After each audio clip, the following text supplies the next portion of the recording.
Welcome to this episode of the Talent Forge, where we are shaping the future of training and development. I am rejoined by special guest Barb Thompson, who had featured on a show the last time. Now, if you recall, Barb is somebody who is working with some of the best and highest performing teams in the world. Welcome to the show, Barb. Thanks for coming back. Thanks for having me. I'm excited about our conversation today.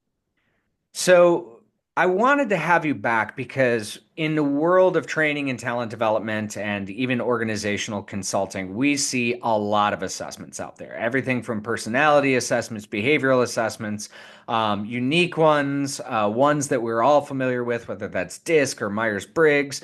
And you are an assessment expert and obviously do a lot of work with assessing teams and being able to better understand them. I'd love to just, give you free reign here.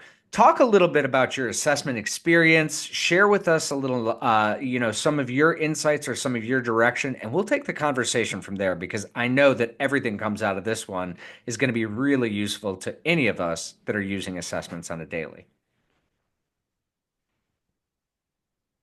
Sure. So I think I'll just say that my experience with assessments started in a clinical realm.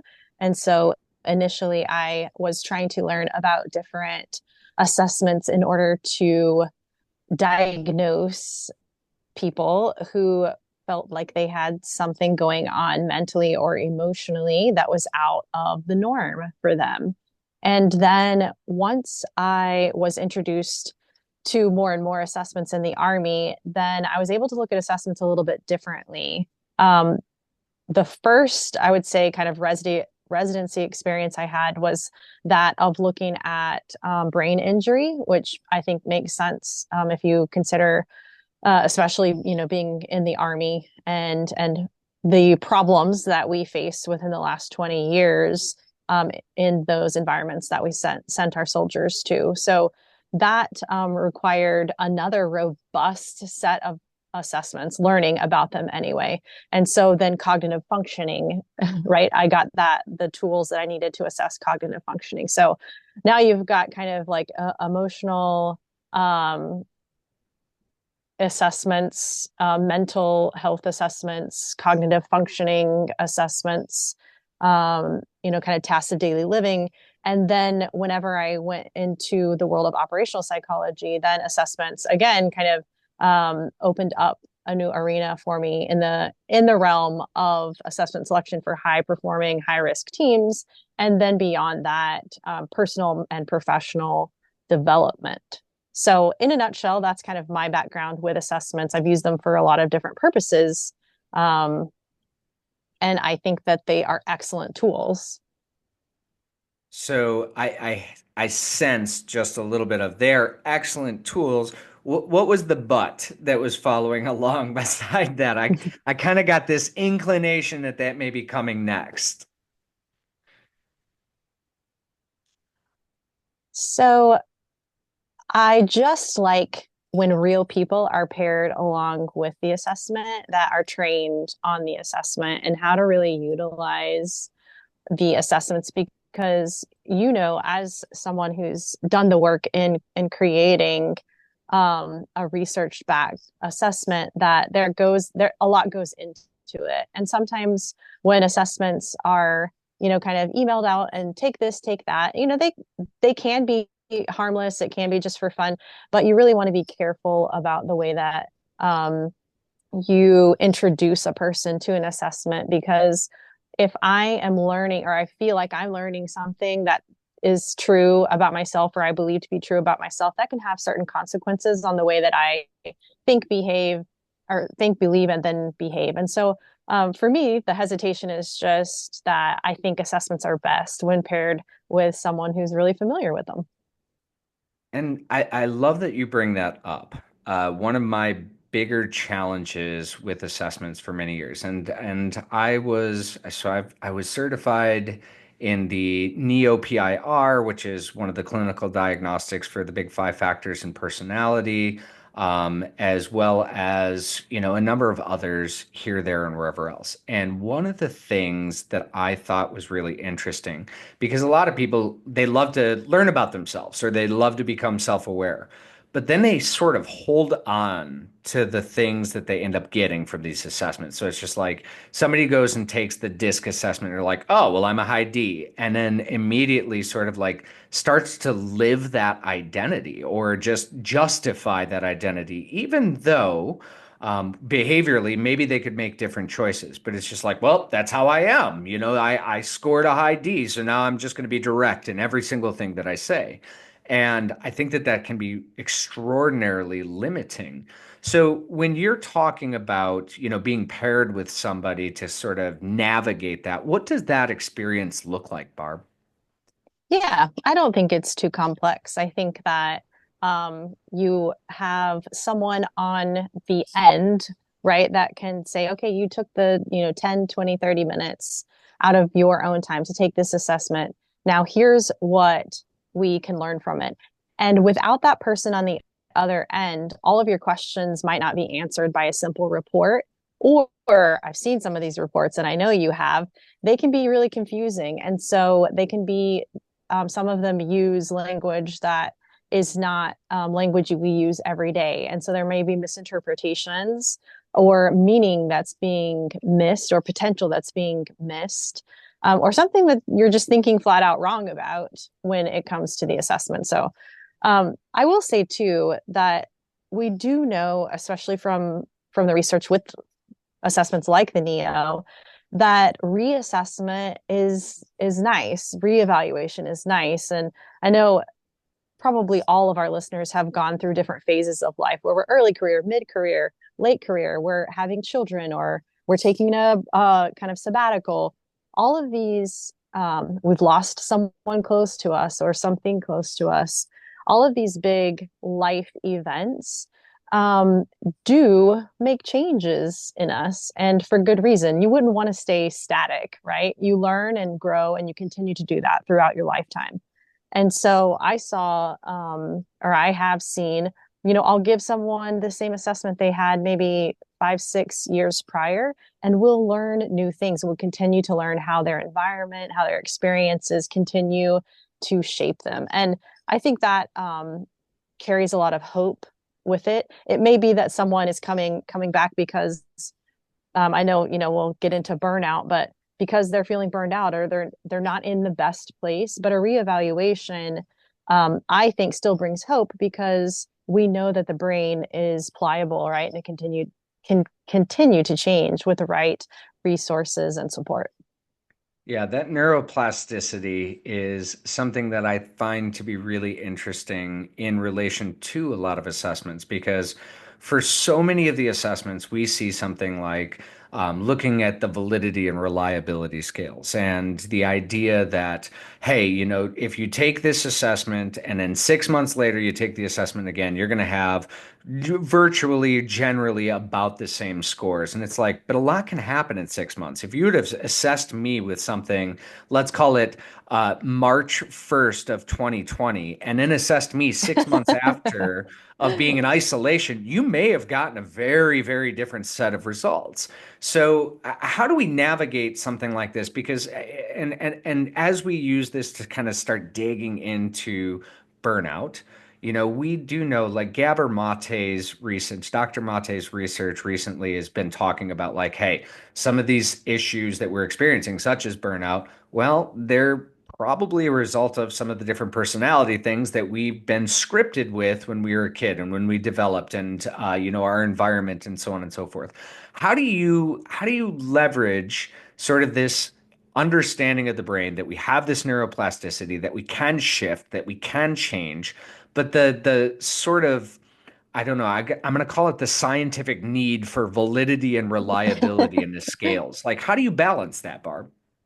Yeah. So we had a rule when I was last doing assessment and selection that we wanted people to reapply because we did believe that people can change, especially given challenges that are right outside of their limits. That's motivating. And we'll talk about motivation in regards to burnout, but if it had been more than a year before a person returned to assessment selection, we would give the entire battery again, just because it is exciting that humans continue to grow and change. And I just think that because we are so complex, isn't it nice? Isn't it nice that we can't just be put into a box for one time and you're in that box your whole life?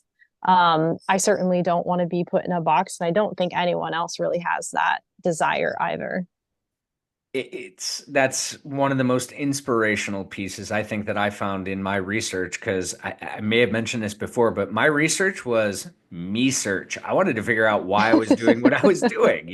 How can I navigate? Am I stuck being the person that I was at the age of 21, 25, 29, 30, and yesterday, turning 43? And I look back and I go, the Jay Johnson of 5 years ago is a very, very different Jay Johnson than is here today. And getting an understanding of sort of where I'm at on those cycles through assessments has been powerful. Now, the question that I think that I would have in relation to the battery of different assessments that are available, what gives you a good indication of how to select the right assessment for the right situation? Whether that is, hey, I'm trying to assess, selection criteria for, we talked a lot about high performance teams in the last one, selection criteria for this, or what would be some things that we would want to look out to say, hey, this is going to tell us an important aspect about whatever the situation is. How do you determine which one to use? Yeah, a lot of times it's just remaining curious with the person that's in front of you and having the conversations. It's really difficult on your own, even as a psychologist or a behavioral scientist, when you're looking at yourself. It's like the lens is just a little too close. And so when you're having those conversations with people who are maybe stuck in a certain situation or desire more, um, or are having a problem, then I think it's really important to ask good questions and to listen to what they're saying and remain curious. Not I know my brain immediately starts to look for answers and solutions as far as what assessment can I give them to find out more information. But a lot of times, it's really in a curious conversation, asking good questions, and then trying to get down to the root of the matter. And then you can look at all kinds of different assessments, some more kind of valid than others, once you know what does this person really want or really need out of this interaction. I know that's really vague, but that's where I like to start. Well, I think that's so smart, right? And we teach trainers and coaches, hey, you really need to be audience focused. And by asking the right questions or listening, we know because one of the things I think that's maybe frustrating, and as you mentioned, yes, I have created an assessment. That is not the end all be all. And it's not the only assessment that we deploy because there are different situations that require different assessments that look at different things, but I often see us get stuck and be like, this is the one. This is the one assessment that rules them all. It's like, uh, you Yeah. know, eh, And eh, and yeah, go typically, ahead. like you said, your research was me search. Like typically when an assessment really hits, like it gives us insight that we value, then that's the assessment we love the most and we want to share it with everyone. And I think, there's goodness in that. There's also goodness in knowing that there's a variety of assessments because there's a variety of needs. And I think that when we get a better understanding of those things, it really does, all of the different angles in which we can look. Human behavior is so complex. And to your point, sticking somebody in a box and saying, well, here you are, this is what you are, this is your script, is probably not just limiting, but can be really, really damaging.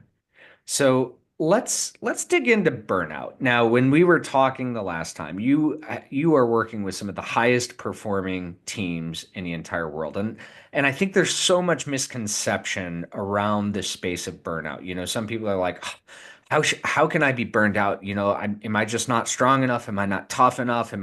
Do I not have the right mentality? We see so much about being able to build this resilience and this tough mindset, etc. Uh, Barb, talk to me. Like, as somebody who's working with probably some of the toughest of the tough. What is your experience with burnout? Everyone experiences burnout at some point or another. And I agree, they are so capable, so bright, so driven. And yet sometimes the conditions, and we'll talk about specifically what those conditions are, it's just the perfect storm, right? And it leads to this kind of emotional exhaustion. Like another term for burnout is depressive anxiety disorder. Like it's all of the yucky things that we don't want, wrapped into one. But overall, it's just this feeling of, I don't know why, but I'm exhausted. Just the thought of my work typically is how we, or when we talk about burnout, it just makes me tired, and it's like this chronic fatigue that also shows up in this type of anxiety, like this dread or having trouble sleeping. So it's a mixture of these kind of what we traditionally would see as depressive and anxious symptoms. But there's more to it. So when you look at self-determination theory, it is talking about how humans are motivated. And typically, if an environment allows for autonomy, so a person to feel like they have some sense of control or choice, if they feel there's a sense of competence, so they feel effective in their behavior or their tasks, or they even might feel a sense of mastery over what they're doing during the day. And lastly, they feel relatedness. So they feel a sense of belonging or they feel connected to like the mission or the people that they're doing that mission with. That's the environment we want. And for a number of different reasons, that triangle can get thrown off. And even in, the best of the best. I and one of the things that I heard you say there that I think is really fascinating. I'm going to ask you to go into it. Is And I was just listening to the Huberman Lab, and he was interviewing Dr. Carrion, and it was just they were talking about post-traumatic stress injury and symptoms, and how those symptoms from post-traumatic stress, injury show up versus from depression and how those show up, and from heightened anxiety, and from situations of burnout, et cetera. Like we can experience these symptoms. How do we know that we're in burnout and not in depressive anxiety disorder, for example? Or what is the distinguishing characteristic? Because it's almost just like I know how I'm feeling inside, but how do I quantify that? Or what would I look at? So maybe if we talk about some of those different conditions that you had mentioned, what Mm-hmm. what distinguishes me feeling burned out versus maybe I'm just anxious or stressed or sad, or what how do we get through Yeah. that? So when we did start to measure it, because especially after COVID, I think COVID was it was this crazy combination of an unknown fear. So I think everyone was feeling a lack of control or a lack of sense of control and autonomy. So that part of the triangle, that piece of the triangle, was already kind of tipping in a direction we didn't want it to, right?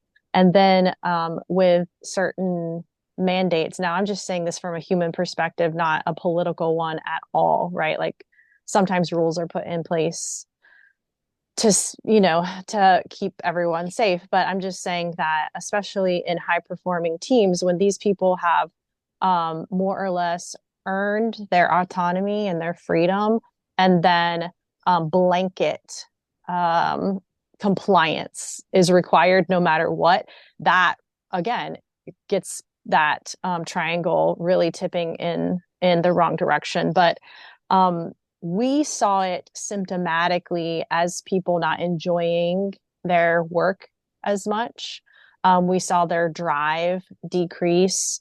And then I think what the world saw too, and we did too, we were not, it was, it was not absent, was this quiet quitting. So you would show up at where typically in the morning, like for my place of work, I mean, the gym is super loud. Guys are getting there early. They're working out hard. They're ready to face the day. Like it's quiet. There's no one here. People are coming in late. not showing up at all, right? Or going home early. So those were the type of symptoms. And then just lack of excitement, lack of connection while they're at work. So if you're thinking to yourself, oh, wait, that sounds, I mean, maybe not exactly like me, but a little bit like me, then those are typically the symptoms of burnout. And the way that we measure that is not just that emotional component of the feeling exhausted or tired or just like when you think of work, it's just this fatigue you cannot explain. That's the emotional piece of it. But it's also just like a lack of empathy and then this isolation from either the people you serve or the people that you work with, and then a lack of feeling like you've achieved anything. You're like, you can't pinpoint the tasks you're doing connected to something good. Right. So that's really where, and it's so funny that you say this because every single organization that I've ever consulted, they think that quiet quitting is just on them. Like, I don't understand. It's just, we have all of this, we have this quiet quit, and it's just like, no, this is a phenomenon that is extending well beyond. And it's almost like, at some point in time, it's like, okay, listen, you're not alone.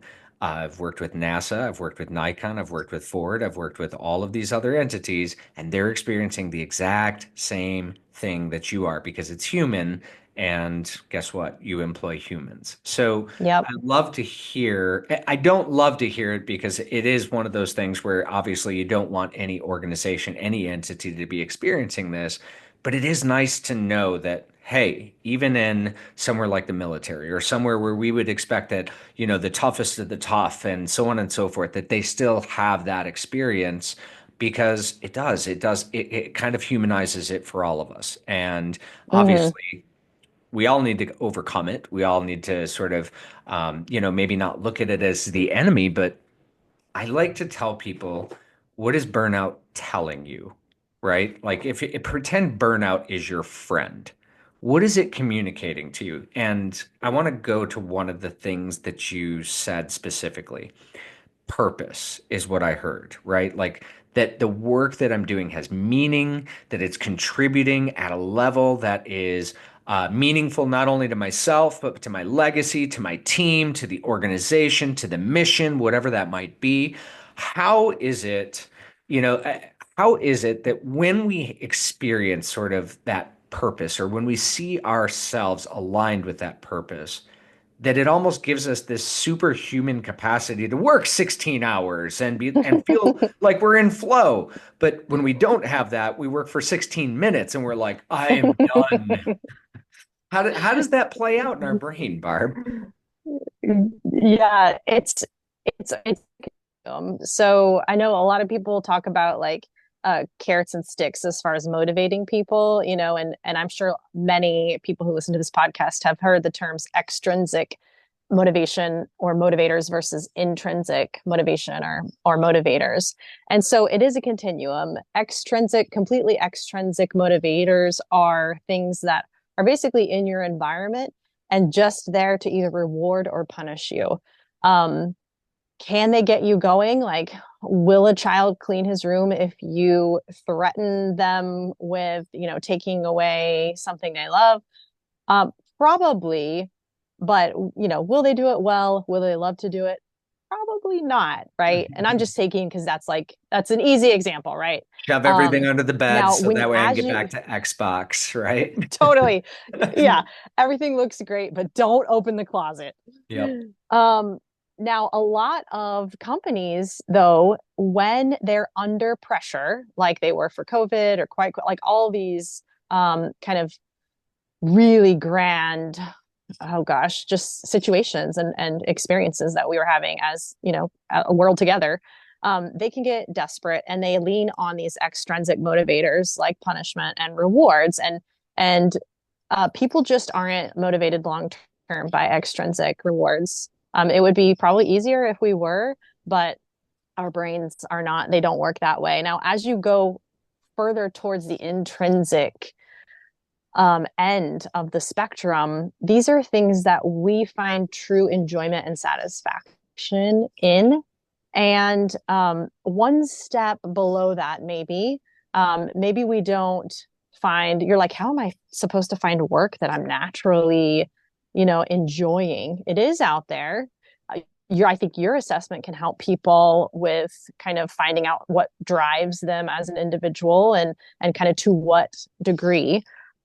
But just under that would be an alignment with what you believe or value to be important. And so when we're talking about, oh, this feeling of exhaustion, I like to just in my head have an arrow that leads right to examination. So exhaustion is a symptom.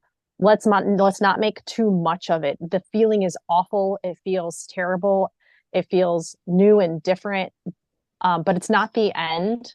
And you can things can change. In other words, um, and with that assessment or examination, um, I would say, like when people come to me, and we've had a lot of them, this happens frequently when people leave the military as well, because that triangle was perfectly in place. People they love, a mission they cared about, and something they've been doing for a really long time. So they felt really effective and competent. In any case, giving some assessments, um, getting some insight, and then making a plan are some simple, really simple ways that we can all start to fight burnout in this case. I do believe that a values exercise, we can talk about. There are assessments that look at what tasks give you joy and energy. So I like those. You can also have a conversation about the specific tasks that people actually enjoy doing that maybe other teammates don't. Like they might look at them and say, like, I hate using Excel. You're like, oh, I love it. Like when the numbers line up and everything works out just like that. I'm not one of those people, so it's hard for me to Yeah. talk about that task. Yeah. But there are people out there, right? We are different in that way, that some tasks during a day bring us joy and energy and some of us drain us. I think it's important to learn about those because that starts to get you some of this insight into what is intrinsically motivating you versus extrinsically motivating you.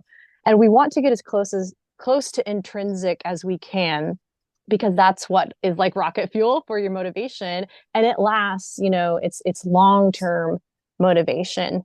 And so a values exercise would be just under kind of those tasks that give you joy and energy. And then ultimately you do want to learn about what drives you as, a human being. If you want to kind of keep the long view on, I don't ever want to feel like burnout, this burnout again, right? And so what can I learn that's really going to make a difference in the way that I approach my environment or learn from my environment or even adjust my environment, which I usually try to make adjustments in the environment first, like get the insight. Let's see what we can do to adjust your environment. Maybe bring in some of the leadership, because wouldn't it be nice to know that your leaders know that triangle: autonomy, competence, and relatedness? Because many times, especially in smaller organizations or on smaller teams, they can be that missing link, like for when people aren't feeling a personal achievement, or they're not feeling that their tasks have purpose, right? Or they're not feeling like they have choice about what they do during the day or when they do it. Leaders can really get involved in that way if they have this education and make the environment a little bit more flexible. It is more complex that way, but hopefully it also leads to more intrinsically motivated people, which has, endless benefits.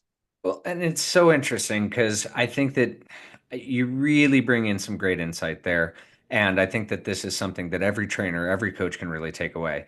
Oftentimes, the extrinsic motivators are necessary, but not sufficient for motivation, right? Like, I can't underpay you for the rest of your life and expect you to stay in this job or anything else like that. I can't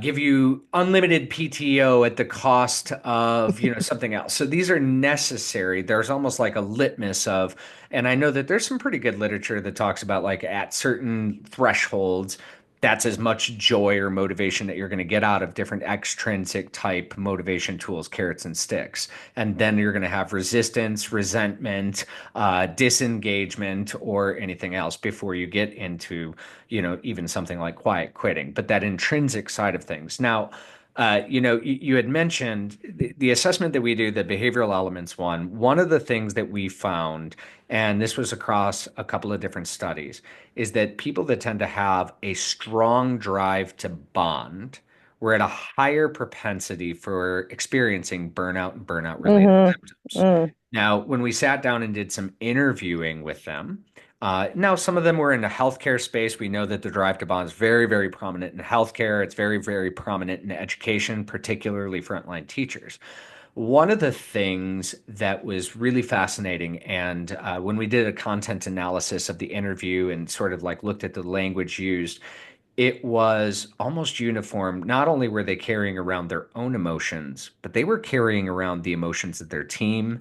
They were getting down on themselves, feeling shame or guilt that they weren't doing enough to bring other people up, etc.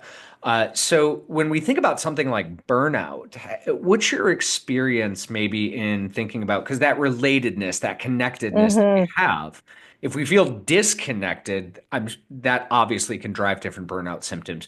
But is it possible that that's a two-way street? Like if we feel overly connected, that we almost like absorb the other exhaustion or the other energy that's around us. What do you think on You that? know, I love that. I didn't know that you had done that research, but I think what that points out is that when people have a really high drive for connectedness or relatedness, you know, automatically they take on this role of like, I'm the caretaker, I'm the motivator. And so what they have now is a double-edged sword. When other people are feeling down, they feel like their personal achievement has gone down too, right? So that's two out of the three of, what we know to be kind of like that self-determination theory, that they're not feeling competent in their role to bring people alongside or motivate or make them feel good. So that's kind of my take on it. But Well, that makes a lot of sense because let's think about healthcare in a time of COVID when there was no solution or when there was no opportunity. I mean, we saw burnout yes, scales just massively increase. It's like, okay, well, now I'm not competent in my job because I can't solve this crisis. And yeah, now I'm looking around and I'm seeing all of these other people who, so I think it's something like 72% of frontline nurses that have taken the behavioral elements assessment show water, the drive to bond, as mm, their primary element. So I mean, you're talking almost yeah, three-fourths. Teachers actually higher. Frontline teachers, 78% of them show. So you're talking about two industries that definitely have talked about experience burnout, et yes, cetera. But I didn't think about it's brilliant what you just said and kind of gave me some insights. I didn't think about them feeling like I'm not successful in what I'm doing. Because teachers were having that same struggle during COVID. Like, how can I teach? How can I actually connect with students? How can I do this?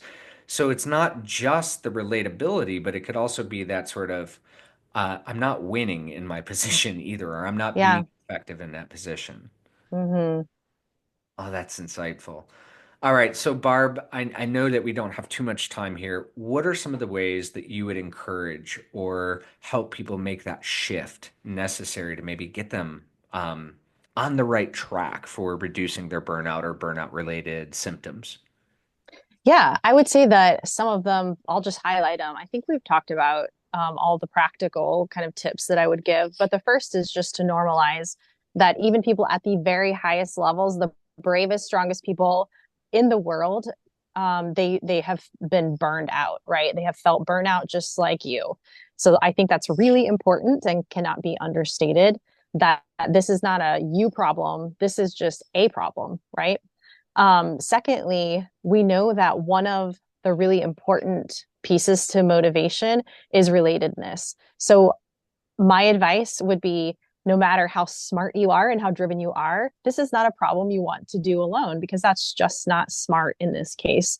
Part of what helps us feel motivated is that connection and relatedness. And so, when you're trying to solve this problem, you need to involve other people. And then thirdly, I would say that you and I have outlined some tools that I know people will try to Google on their own, but it'd be great if you could, when you're involving people, just involve people that know or have experience. And I think that your time will not be wasted. So examination, include other people, take an assessment or two to get some insight, and then make a plan, just like you would make a plan for something else. Um, and we know that these things work. So Such incredible insight. And thank you again, Barb, for coming back on the show. I think this was something so important to talk about because we, as trainers, as coaches, and organizational leaders, feel it, but so do our teams and the people that are sitting across from us. And we know the impact of burnout on learning, on growing, on effectiveness in the workplace.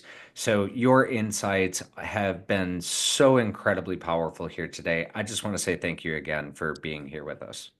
thank you. I am really excited for people to hear this conversation, and hopefully they'll have more questions, for you to just keep diving into. I think that it is a really important topic, and we shouldn't stop talking about it just because in like the mass media we're not talking about it as much as we were in 2022. I think it's still a problem. So thanks for having me. Thank you, Barb. And we'll look forward to talking again, hopefully soon, here on the Talent Forge, where we are shaping the future of training and development.